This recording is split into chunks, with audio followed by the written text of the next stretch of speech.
Welcome back to All Hail Internal Combustion. We're here working on this 325 E46 again.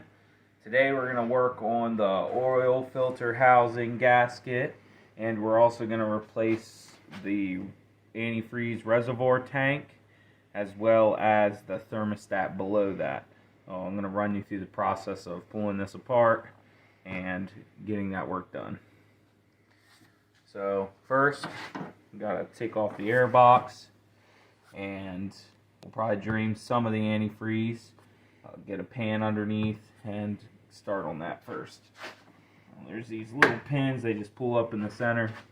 Some of these are missing from this one, so there's normally 3 of them. You just pull the center pin out with a pair of pliers.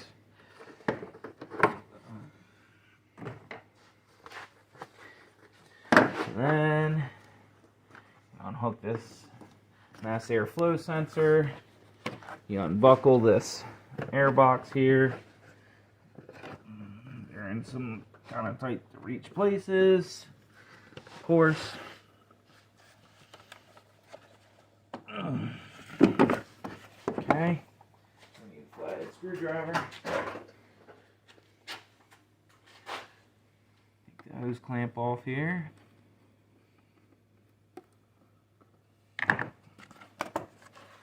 Off.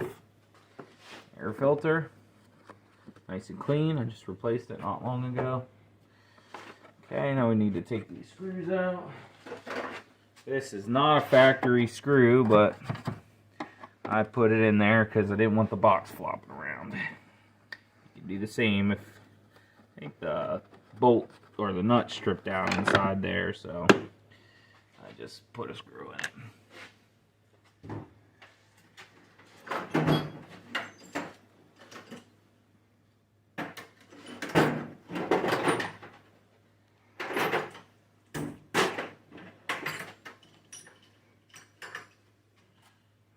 Should be a 10 mil. Oh, this ratchet don't work too good. Let's put it to the side.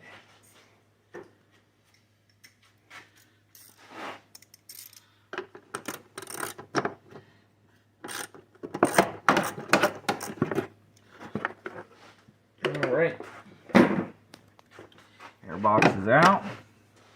Usually take this off just to allow some of the pressure to come out. We'll have to take these fittings out here. I'm going to reach underneath and undo the petcock on the radiator so we can drain the fluid out. Alright, so get a nice clean pan if you plan on reusing the fluid. I'm going to reuse it. The inside of this pan, I just cleaned it out. Looks dirty, but that's on the outside. You get a P3, a Phillips number 3, thicker style. There's a blue cap on the bottom that you can just pull out. Just go ahead and drain it all out for this process. It'll be a lot easier. Well, once all that drains out, we can start working up here though. So, small flathead screwdriver. And these little clips are designed to have a little flathead screwdriver. You just pull it up that much. Sometimes I get a little stuck. And pull this one off too. And I usually just pry right here against it. You want to be real easy. Push in, push out, wiggle it around. You don't want to break this.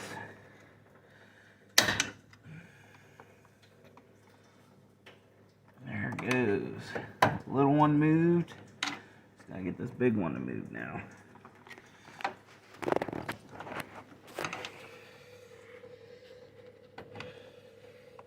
I find sometimes it gets a little extra stuck, so I end up taking this clip all the way off just to make sure it's not hung up anywhere.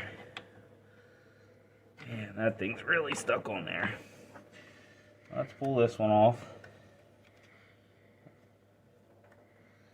They usually come right off. May have been a while for this one.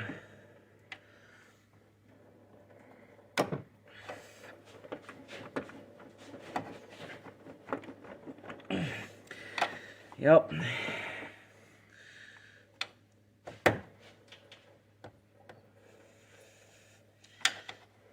Yeah, it's just got some corrosion on it. There it goes. Voila. Alright, let's get this inside one taken off. Get a bigger screwdriver.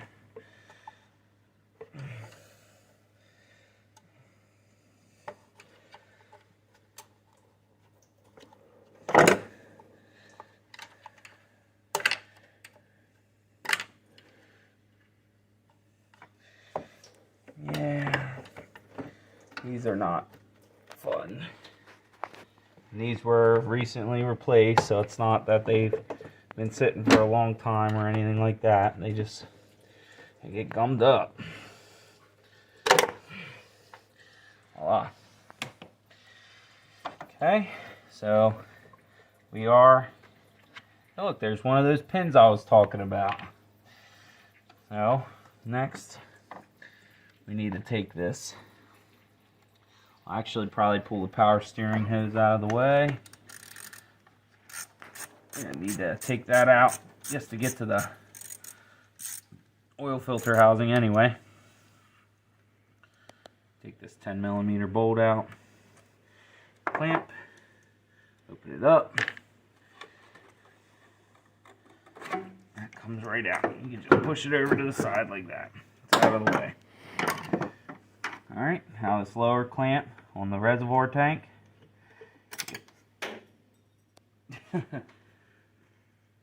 Don't lose these. You can't go and just buy them somewhere. Well, maybe at BMW you probably can. Alright. Get this hose off of here.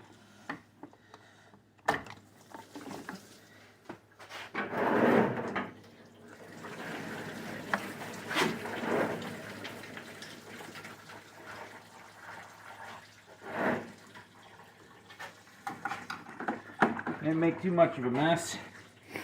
So I like that nice big clear pan I have. I think it's a kitchen bus pan actually, but it works. Alright.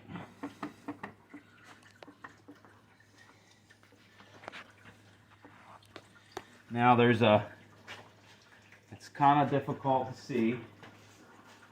There's a pin, a lever down on the side here. See this right here? I think you pull it out or push it in and it will detach the lower section. Actually, yep, you pull it out because it's attached to one of them metal clips. You pull it out and your reservoir container is out. You have a connection on the bottom here. Simple push the lever on the side right here. You want to get in close on that. Just a little push lever like this and it comes disconnected.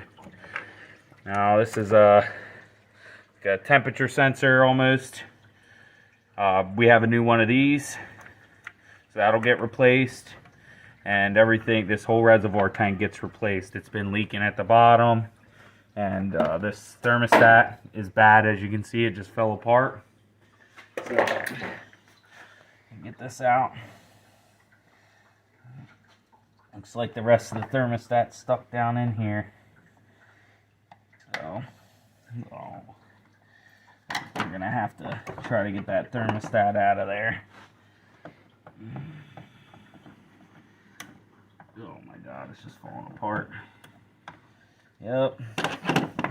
Yeah, you'll run into this issue. Let's look at the new thermostat and see if we can't figure out how to get this out of there. So we realized that this thermostat's pretty bad and it's spinning around in the housing, but I can't get it to come out. So we'll have to kind of just work at it and try not to break it apart inside of the housing, because we don't want a bunch of chunks inside of our coolant system. So most times I've never had an issue with this, that when you just pull up on this thing, it usually just comes right out. So, not really sure what's going on here, but we'll try to get this thing out of here. Another option we might be able to do is to run a screw inside the side of it, and then we'll have something to grab to and rip it out. As I chipped the edge of this water neck a little bit because it seems very brittle. So we want to make sure that we don't break any more of that. Hopefully that'll still hold antifreeze.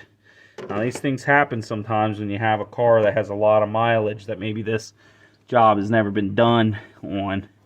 And you know, you could have issues with breakage and other things like that. So you gotta be careful. I might have to do the screw method. I can't, there ain't nothing to bite on.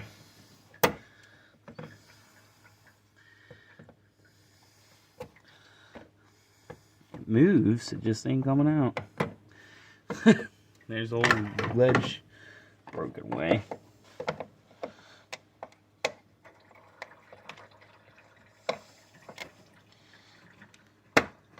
Oh, there we go.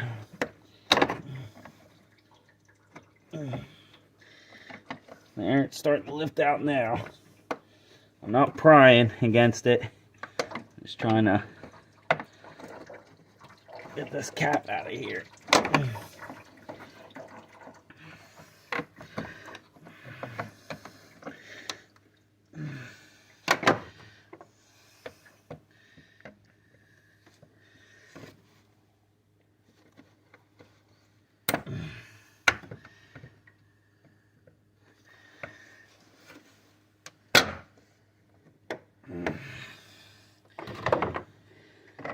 And now maybe we could see why it was throwing a code for this thermostat. Ugh. And there it goes. Blowing apart.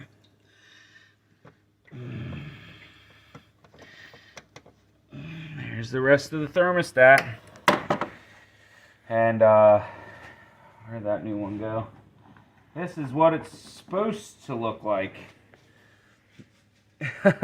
So actually, it seemed to have disintegrated and fallen apart. It could be, typically vehicles like this are specific on their antifreeze. I believe that I had green antifreeze in this since I've been working on it, and I believe the vehicle owner's been putting some kind of blue universal antifreeze in this, which could have caused this issue. The two types of antifreeze might not be as compatible as the bottle might say. So if you have green antifreeze in your car already, leave it green antifreeze. If it's blue, leave it blue. Don't mix kinds of antifreeze together because you can cause issues like this. This could also be a side effect of overheating. I haven't heard any complaints of that. There's still pieces of this thermostat stuck in here. Oh, there it goes. There's the rest of it. Of course, all of it fell down into the... Alright, I think that's everything. The rest of it's down in the drain pan. So, before we put the new pan on, or the new reservoir tank, we'll move over here and start working on this oil filter housing gasket. Let's go ahead and get that done. Alright, I believe these are 12s or 13s.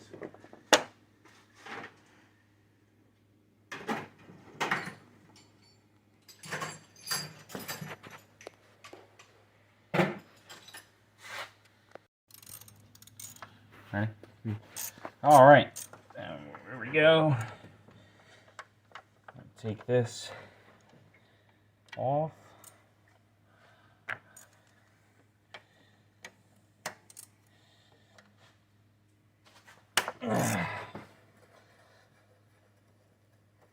This oil filter housing has a very intricate gasket to it. I'm hoping that we'll actually be able to take care of this here today. Yeah, so there's a bolt here. I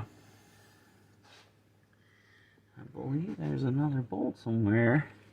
Might be the only one. Doesn't seem likely. You can remove that connector. It's one thing I like. BMWs have very easy electrical connectors. So, and it looks like possibly there, and looks like it. Just those two. All right.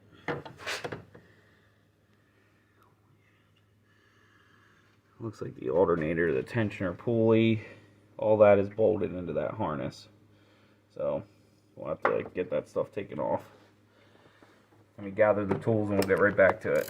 Alright, the next part of this, we're going to have to take the belt off the alternator and this idler pulley and the tensioner. So you're going to put a 17 millimeter on a socket, ratchet like this. There's a bolt on the front of the tensioner right there. Crank down on it until it stops. Pull that belt right off top of that alternator. You're good to go. A lot of times the 17 will get stuck. I'll leave it there. I could get it off this time. Okay. Alright, so now you got that out of the way. It'll pinch it between this and the idler. Not a big deal. Take your 15 millimeter. Sorry, I guess 16 millimeter. 16 millimeter socket. Take this idler off. That's also the top mount for the alternator. You're gonna need that out of the way too, so.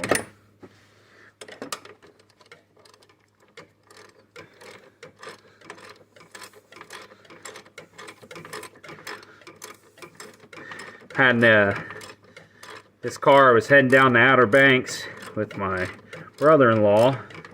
In this car, I was driving. Battery light came on the way down. Luckily, I packed enough tools to work on the car. The alternator had completely taken a crap. So, I don't even remember what state we were in.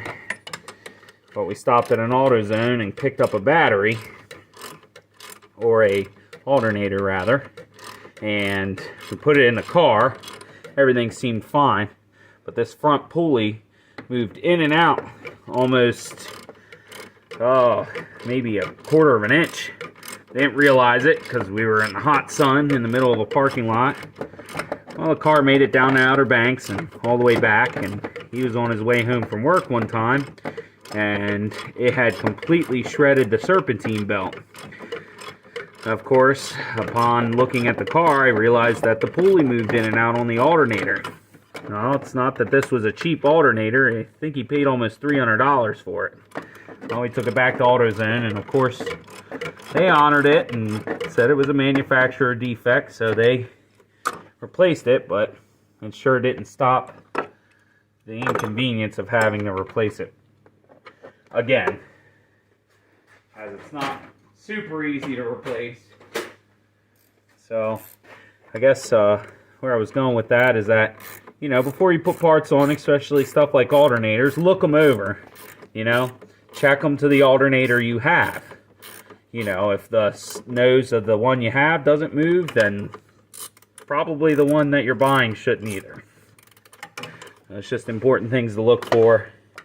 Save yourself some headache, because, you know, it's not like this alternator is easy to do, like a old car or a muscle car or something.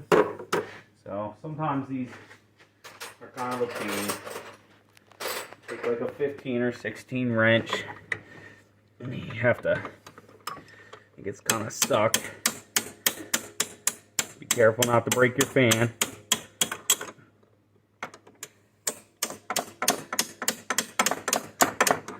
Now you just pull it out like that. Yeah.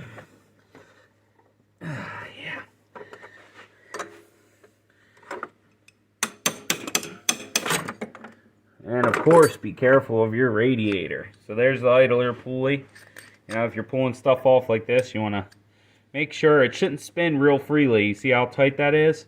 And just listen to it. Put it up to your ear and spin it and listen to make sure you don't hear any grinding or crunching or anything like that.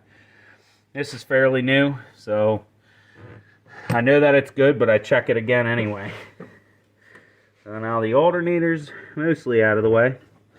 I have a bolt on the idler here to take off. Yep. I'm sorry, not the idler, but the tensioner pulley needs to come off. I'm sure it's not a 13. Oh, it is. Okay, so that's a 13 millimeter. That's also bolted into the oil filter housing. So it's got to come out.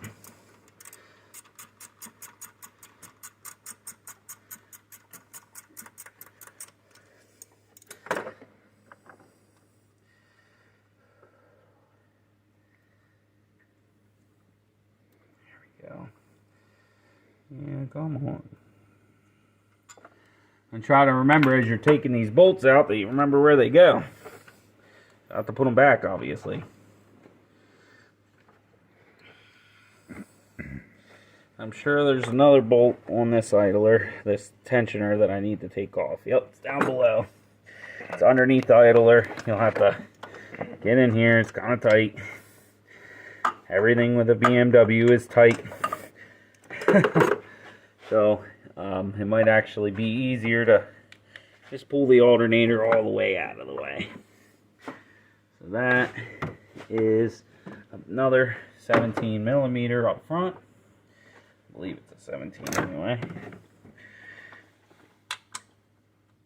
Actually, probably a 16. Yep, 16 millimeter. On the front of the alternator here. Of course, I don't have much room. Let me grab an extension. Nice 3-inch extension should do it.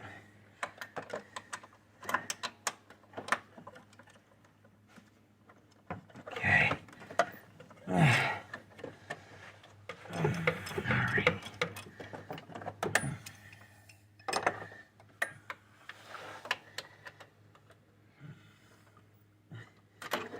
Tight enough that it doesn't catch the ratchet, but not loose enough to come out on its own yet.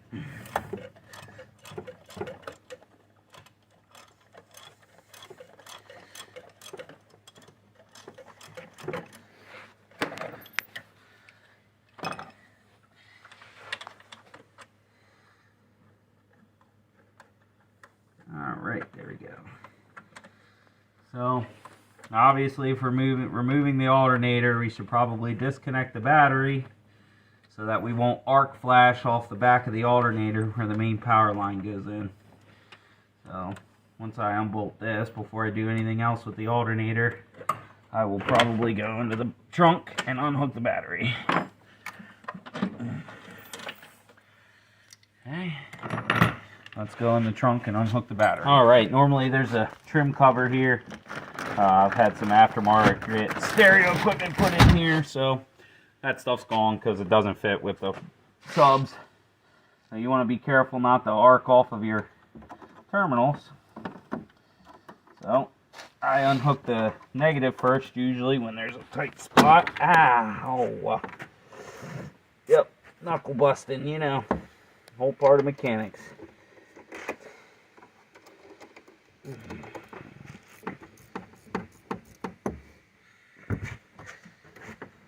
Alright, these are a little strange connectors, but they work well. And one nice thing about BMWs is they put the battery in the trunk. Me personally, that's usually an upgrade I do on my cars. Let's move the battery to the trunk. Of course, they need to be well ventilated so that they don't hurt anything. So that's it. Unhook the battery. You're good to go.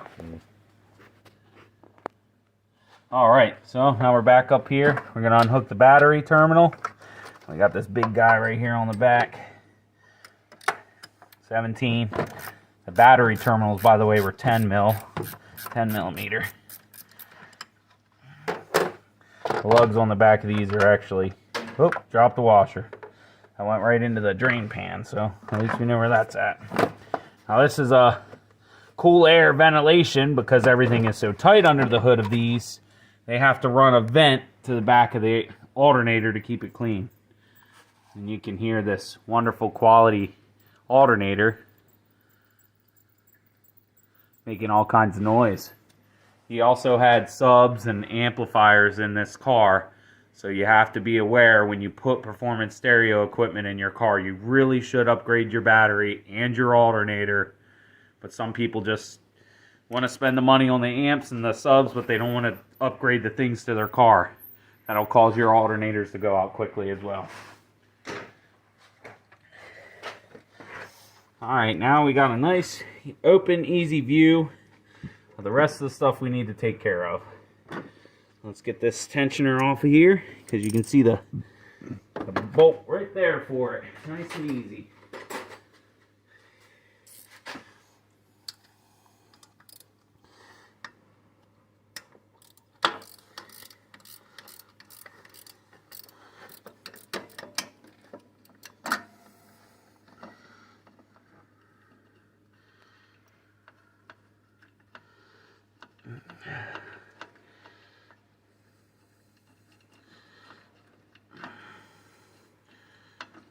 Alright, so there's your idler, or your tensioner pulley. This is that 17 millimeter bolt. I told you that you put your socket on, and when you tighten it, it spins this pulley in and out to add tension on your serpentine system. So again, you want to check this pulley. Don't hear nothing. It's tight. You know, it doesn't spin for a real long time freely. You don't want that. It should be tight like this. Obviously, you hear grinding or clicking or anything like that. No good. Little trick, if you put it in the bench vise, you can torque this thing in and stick a pin through here, like a cotter pin. And then when you go to put the belt on, you don't have to hold tension on it. You can just put the belt back in, put your wrench on there, open it up and pull the pin out, and bang, it'll snap the tension right back in. So normally new tensioners would come with that installed.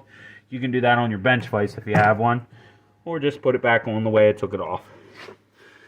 So, really would like to get this wire out of here. I believe it goes to the hand position sensor. I don't know if I'm going to easily be able to get that off though. Oh. It goes into that control box.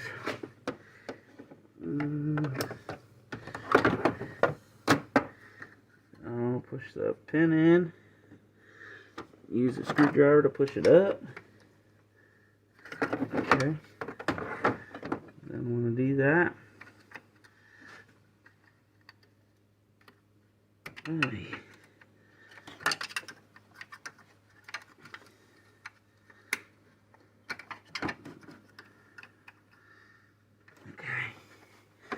Trying to get this wire out of the way. It goes up here and plugs into one of the cam position sensors, I believe, on the intake side. I just want to unhook that. Oh, okay. Well, that's out of the way enough. It's down, past out of the way, actually. Get everything out of the way. Now, what you got to realize is when we take this off, it's probably going to spew out oil. I would say that if you'd like, you could drain your oil and get ready to do an oil change at the same time. Just did an oil change on this not long ago, so we're not stressing that. Grab an oil pan so you don't make a mess. Put that under there. Let's get this bad boy. Now, with something aluminum like this that's bolted and has a gasket surface to the motor, you want to loosen the tension on everything evenly. You want to pull one bolt all the way out. You want to crack them loose a little bit at a time. Crack that one loose. Get your extension. And in here to this back one. Crack that one loose. Okay. Ooh. I just broke my extension. that happens. Wow, wow. Let's get another one. Maybe I'll upgrade to a 3/8 drive ratchet instead. Let's get a 3/8 ratchet and a 13. 13. That's a quarter. 14. Oh, there's a new 13 in this set. So upon further inspection, I realized that I need to take the power steering pump off of this bracket because this is all one unit right here. Oil filter housing all the way down to the power steering mount and the alternator mount. So everything's all one big piece. So we're going to disconnect this power steering pump out of here.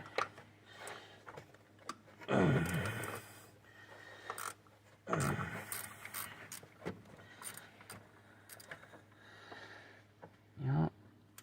There we go. Got one coming out.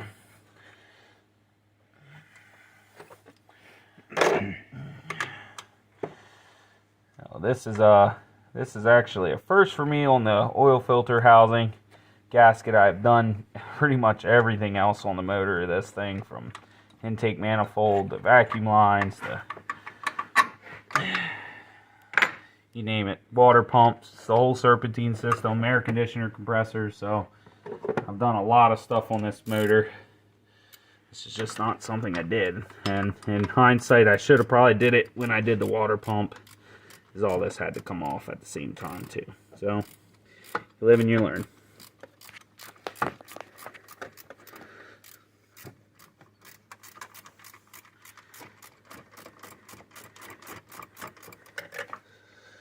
And after watching all this, you might think, wow, would it just be easier to pull the motor? Trust me, you don't want to pull the motor either. We did an oil pan in this particular engine a couple years ago when the previous owner had it, and my God, the way they have got the oil pan bolted up in this engine, it ain't even funny.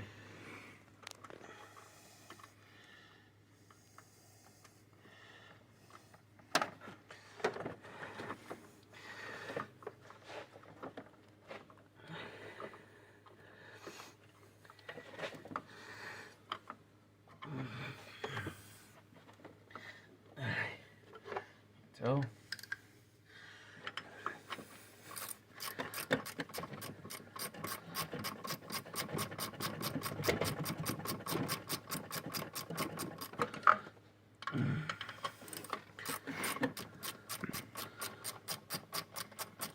and yes, the bolt really did need to be that long, you know, just in case.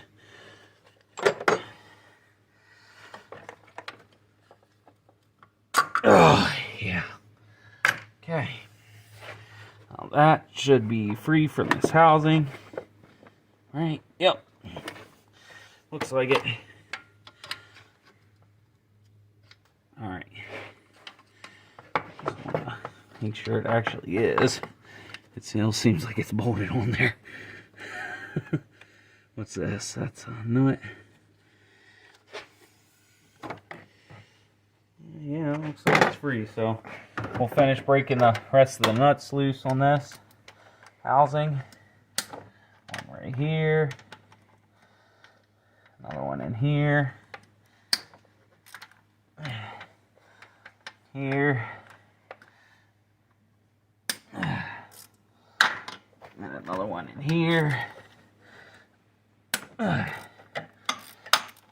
Okay. Now that those are all loose. This one's loose too. Okay, and this one's loose. Okay. And we got 1, 2, 3. What's going on there? What's that bolt? There's another one. That looks like that also bolts the power steering pump to the bottom of this bracket. You know, just in case you didn't have enough.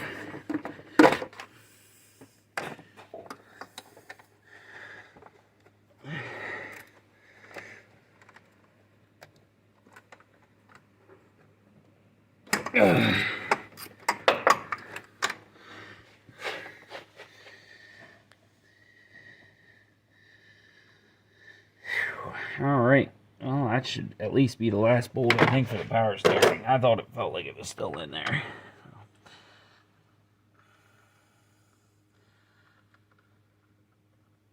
There we go. Yep, that thing is loose now. Yep. Nice and loose there. Okay. Take this out. And this, actually, I'm grab my impact gun.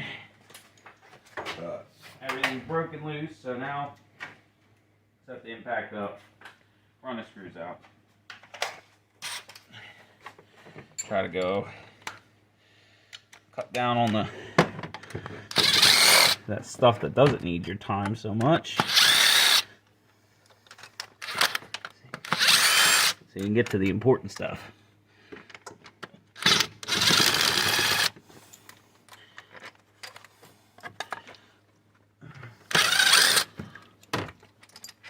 Alright. Probably good as you're pulling these out to pay attention that some of them are longer than others. So it's important. And if you didn't pay attention to that, I'll show you how you can figure out how to figure that out. Alright.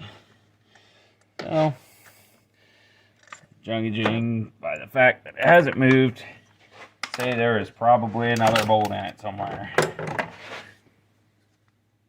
No, it's moving. There we go. Yep. That's all of them.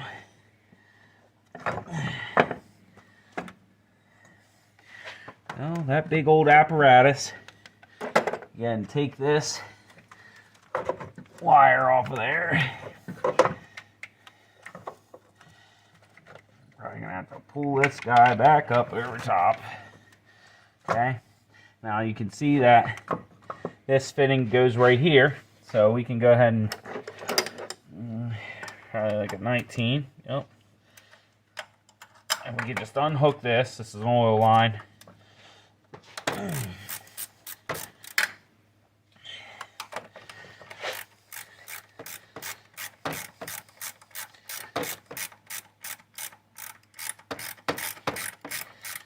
Probably wouldn't be a bad idea to replace this while you're in there as well. This oil line. I'll realize that there are copper gaskets on either side of this. I do not. I see where the other one went. Extra long vice grip or needle nose. It's the other washer. That's what keeps that from leaking. So, all right. Our oil filter housing is almost ready to come out. Snake everything around, pull it out, and there it is. So all of this bulk for just this little gasket. That looks like the right gasket. Maybe. Yeah, flipped over. It'll be correct. So that's something you want to check right away just to make sure everything's good there. Yep, so this is the right gasket for this. Does look like it's a little flattened out here at the bottom. You can see flattened out, kind of mushroomed out. There's a good amount of oil around here. There's oil all over this. So that could be a cause of the oil leak down below. There's some oil on the side of the motor and stuff. So we'll clean this thing up and get ready to replace the gasket. So it's a nice way to get some parts clean real quick. You can get yourself some cleaning brushes or even just a basic chip brush. Get some gasoline or kerosene. Don't worry, gasoline's not as flammable as everybody makes it to be. It's actually the fumes that are the most flammable. So you can just dip in the gas and just scrub away. Now how clean you want to get, it's up to you. This isn't a personal vehicle of mine, and I don't think the car owner really cares about how clean the parts are. So, you know, I'll clean it up fairly well just so we can detect any oil leaks anymore. But, you know, the main thing you want to worry about is in this channel where the O-ring goes. So, I'll clean up the hose, so if that's leaking, we can see that. Clean all that stuff up. So, just thought I'd give a quick tidbit. If you're wondering how to get parts clean, this is a good way to do it at home. I don't have a parts washer set up, or that's another good thing. Maybe we'll do a video on making your own parts washer. Alright, as you can see, there's the markings of the old gasket there. Let's take some old Scotch-Brite. You just want to clean this up. Shove a rag into that hole. Keep particles from getting inside the motor. Although that's going to make it quite difficult to clean the gasket surface up. It doesn't need a lot of cleaning though. So, let's pull this out. A couple quick passes and this thing will be done.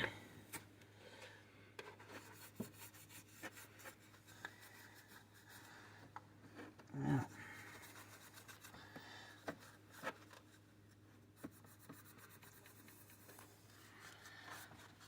There we go. You just get the oil off of it, dry it off.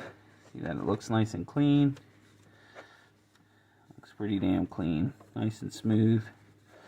And you want to kind of run your finger across it, make sure you don't feel any dirt ridges or anything like that. But it should be fairly clean. So we can come up here and we got our new O-ring here. You want to coat it in a layer of oil, motor oil. And you just want to install it in here. Make sure that it's sitting in there nice and tight. There's little slots sticking out on the sides all around, so that when you force this gasket in there, it will stay in there, so that when you go to put this housing on the car, hopefully the gasket won't fall out of there, because that would be bad. You're not going to get anywhere doing that. So let's go ahead and slide this unit back in here.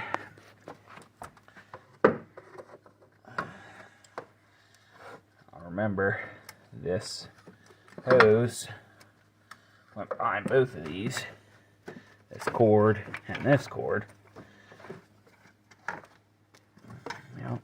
Now before I actually set it into place, double check, make sure your gasket's sitting in good place.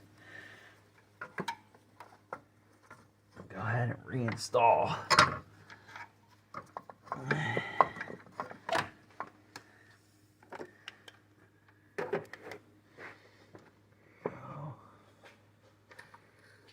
Flashlight. It's kind of dark for me, even in these tight little spots. Of course, my flashlight's gonna die. I believe that this oil line back here needs to be adjusted. I don't know if it got moved while I was cleaning it, but it seems to be not cooperating. So, remember, this line was also over top of the oil filter housing. So, double check, gasket's in place. There's a guide pin. Slides on.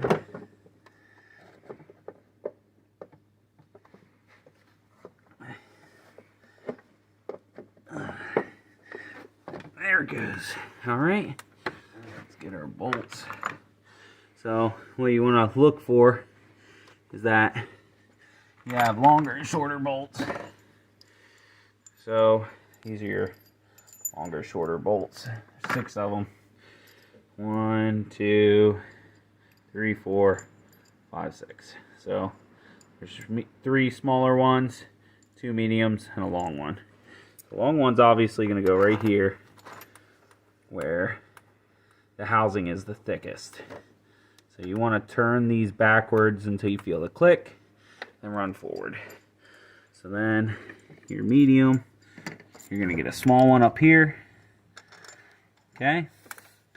And another small one here. You're gonna small one here. Okay. Medium. Medium. So long short, medium, medium, short, short. Pretty simple. You want to get all these started. Like I said, you want to turn them backwards, feel them click, take them forward.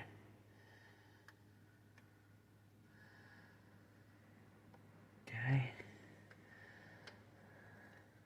These are going to get tightened to 16 foot-pounds of torque. I don't currently have the conversion. I deal with foot-pounds. Sorry I don't have the conversion, but it took me a couple minutes online to find the torque spec for that. So we're just going to run this in easy without it actually impacting. Like that.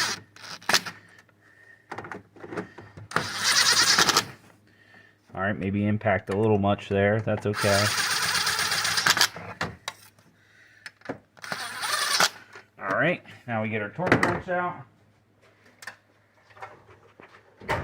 Set this to 16 foot-pounds.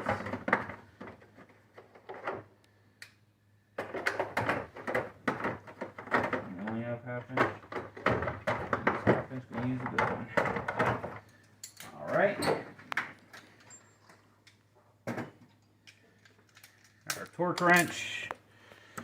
I would suggest if you're doing any kind of motor work where aluminum's getting bolted to aluminum, you should have a torque wrench.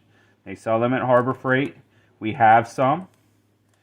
We have a really good torque wrench here that we calibrated and made sure that the Harbor Freight ones were still in sync and they were 100% good. Alright, for the sake of making the video a little bit faster, I tightened and torqued these to 8 foot-pounds first. So I went to this one, then this bottom one, and then this one, and the top one, and then this one, and this one. And then we did the same pattern, 1, 2, 3, 4, 5, 6, with 16 foot-pounds. Do that to apply even pressure and make sure the gasket sits evenly. So then I went ahead and bolted the power steering pump back on. I got the housing back on. I rehooked the oil passage hose up. I connected all the connectors that hook into the back of that and rerouted this where it needs to go. And I'm going to put the alternator, the tensioner, belt tensioner, and idler pulley back on. And the power steering hose, power steering pump reservoir. Make sure you get your ventilation tube hooked back up for your alternator. And we'll get right back with that stuff installed. Alright, so we got the alternator put back in, the idler pulley, the tensioner. We hooked our vent back up, our main power line, and our actuator wire for our alternator. Made sure the serpentine was put back on the way it is. It should not be a struggle to get the serpentine on, and you just want to make sure that everything's riding in the grooves where it's supposed to be. And everything's hooked up there. So we're going to go ahead and put the power steering pump in and get the air box on and everything else. And finish putting in the coolant tank. Alright, so this is a burping system for cars for their antifreeze. Super simple. You find your adapter. This is number E. I just find one that fits tight, put a gasket on it. This threads down over top. What this does, it makes it so you don't have to open the bleeder up. It automatically bleeds the system out. So I just thought I'd give you a little rundown on this so you can take a look at it. We're here letting it run, checking for leaks. This is the burper funnel. Every once in a while you'll get air bubbles pop up through there. Got adapters and stuff. I did open up that petcock to let the air in, but this will do the final burping. Make sure you don't have any air bubbles in the heater core. This is kind of a $30 purchase, but it works on almost every car. Has all kinds of adapters and stuff for it. So, and when you're done, all you do is you can stick this little plug in there, pull it off, dump your excess into your bottle, and you're good to go. So, yep, everything's heating up. We don't have any oil leaks, so I think we're good.